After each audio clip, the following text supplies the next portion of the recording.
আসসালামু আলাইকুম গাইস, আশা করি আপনারা সবাই ভালো আছেন।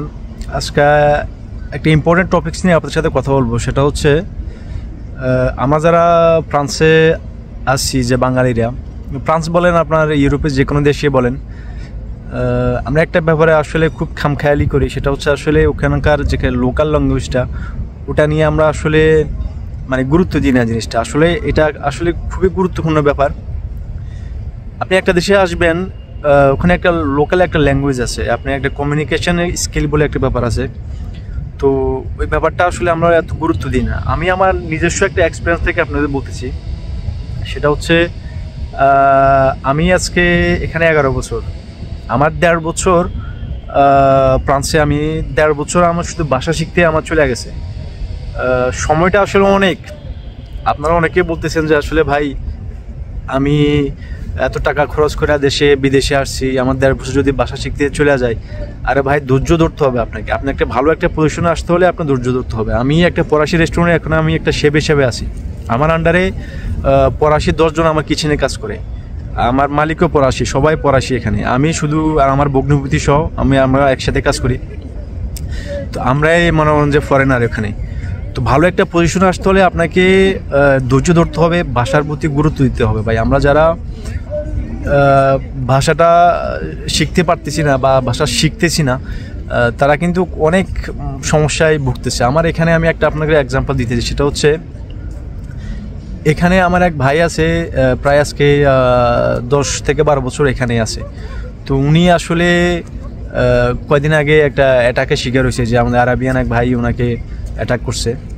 তো ওখানে পুলিশ আসছে, আসার পরে উনি যে বলবে যে আমাকে অ্যাটাক করছে, ওই ভাষাটা বলতো উনি ওই কথাটা পর্যন্ত বলতে পারে না। তো আমাদের যে সিচুয়েশনটা যে আমরা কিন্তু ক্রিয়েট করতেছি, এই যে যারা দেখেন আমি আপনাকে একটা উদাহরণ দিতেছি। সেটা হচ্ছে আরাবিয়ানরা, এই যে আফ্রিকানরা, তারা কিন্তু, আমি ফ্রান্সের কথা বলতেছি, অন্য দেশে কি আমি ওই সম্বন্ধে আমার ধারণা নাই, আমি ফ্রান্সের কথা বলতেছি। তারা কিন্তু একটা ভালো, আফ্রিকানরা আরাবিয়ানরা ভালো একটা পজিশনে আছে। তাদের আসলে ওই যে আমি যেটা বলতেছি সেটা হচ্ছে কমিউনিকেশন স্কিলটা আসলে ভালো। আমার জানার মতে আপনার 80% আপনার আরাবিয়ান আফ্রিকান, তাদের কিন্তু আসলে পেপারস নাই, কিন্তু তারা কিন্তু দেখবেন যে বিভিন্ন জায়গায় কাজ করতেছে, তারা কথা বলতে পারতেছে, এই সোসাইটির সাথে তারা মানে মিশে যাইতেছে।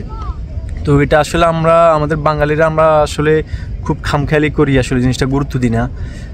আসলে এটা ধৈর্য ধরতে হবে। আপনি একটা ভালো পজিশনে আসতে হলে আপনাকে ধৈর্য ধরতে হবে, ভাষার প্রতি গুরুত্ব দিতে হবে। আমরা বাঙালিরা কিন্তু আপনি যে দেশেই থাকি না কেন, আমরা কিন্তু অনেক পরিশ্রমী।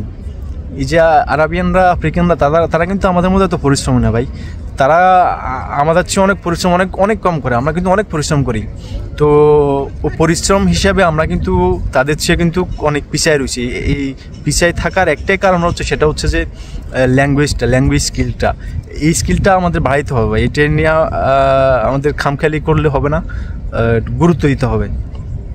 আর আরেকটা ব্যাপার হচ্ছে, যারা এখানে বৈধ আছেন বা অবৈধ আছেন, আপনি যেই সিচুয়েশনে থাকেন না কেন, ভাষার প্রতি আপনাকে গুরুত্ব দিতে হবে। আর যারা অবৈধ আছেন, এখন যে নতুন যে রুলস, ইমিগ্রেশন রুলস, তো ওই রুলসের মাধ্যমে তারা কিন্তু একটা কন্ডিশন দিচ্ছে। কন্ডিশনটা হচ্ছে, সেটা হচ্ছে ভাষার প্রতি আপনি কতটুকু ভাষা জানেন, ওটার উপরে ডিপেন্ড করবে আপনার যে যারা অবৈধ আছেন তাদের যে এখানে পেপার পাওয়ার যে একটা প্রসেসিংয়ের ব্যাপার আছে। তো এইটাও তাদের এক ধরনের কন্ডিশন। আপনারা যারা অবৈধ আছেন তারাও ভাষাটা যদি আয়ত্ত আনতে পারেন, তাহলে কিন্তু আপনাদের একটা কাগজপত্র বা পেপারস পাওয়ার একটা সম্ভাবনা একটা বেশি থাকে। তো আমি আমার যে এরিয়াতে, ওই এরিয়াতে বাঙালি তেমন একটা সংস্থা নাই। আমাদের প্যারিসে কিন্তু অনেক ভালো ভালো সংস্থা আছে। এই যে আমি আপনাকে একটা এক্সাম্পল দিচ্ছি। সেটা হচ্ছে, আমি ব্যক্তিগতভাবে অনেকে চিনি না, আমি ফেসবুকে বা ইউটিউবে সবসময় দেখি যে রব্বানি ভাই বা তাছাড়া বাংলাদেশি বিভিন্ন কমিউনিটি আছে, তারা কিন্তু বাংলাদেশের মানুষকে ভাষা শেখানোর জন্য বিভিন্ন সংস্থা করছে। সময় লাগুক না ভাই, আমি জানি ফ্রান্সের ভাষা কিন্তু আসলে কিন্তু এত সহজ না, একটু কঠিন।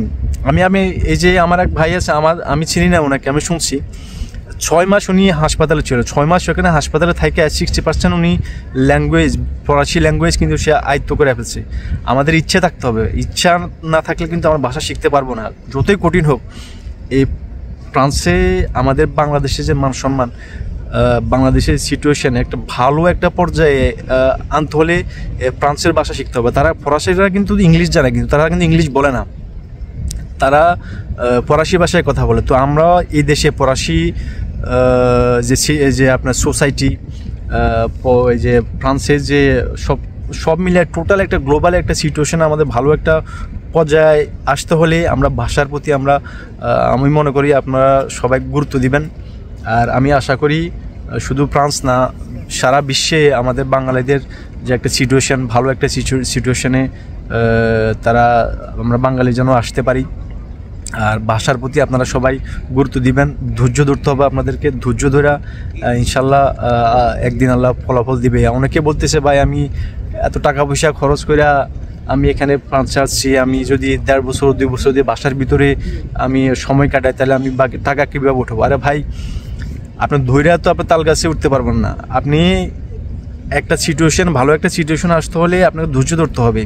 যে আমরা কিন্তু যা বলতেছিলাম পরিশ্রম করি, কিন্তু আমরা রাইট ওয়েতে করি না। আপনি সারা জীবন গাধার মতো খাইটা যেতে হবে। আপনি ভালো ভাষাটা যদি আপনি না শিখেন, না আয়ত্ত আনেন, তাহলে কিন্তু ভালো একটা পজিশনে আমরা জীবনও আসতে পারবো না। আমি আশা করি আমি শুধু ফ্রান্সে না, সারা বিশ্বে, সারা এই যে ইউরোপে যত দেশে যত মানুষ, যত ভাইরা আমার এই ভিডিওটা দেখতেছেন, আমার এই ভিডিওর মাধ্যমে আপনাদেরকে শুধু একটা রিকোয়েস্ট করব, আপনারা যেখানেই থাকুন ওখানকার লোকাল ল্যাঙ্গুয়েজটা আপনারা আয়ত্ত আনবেন, ভাষার প্রতি গুরুত্ব দিবেন, ইনশাআল্লাহ ধৈর্য ধরবেন, একদিন ফলাফল আল্লাহ দিবে ইনশাআল্লাহ। সবাই ভালো থাকবেন। আসসালামু আলাইকুম ওয়া রাহমাতুল্লাহি ওয়া বারাকাতুহু।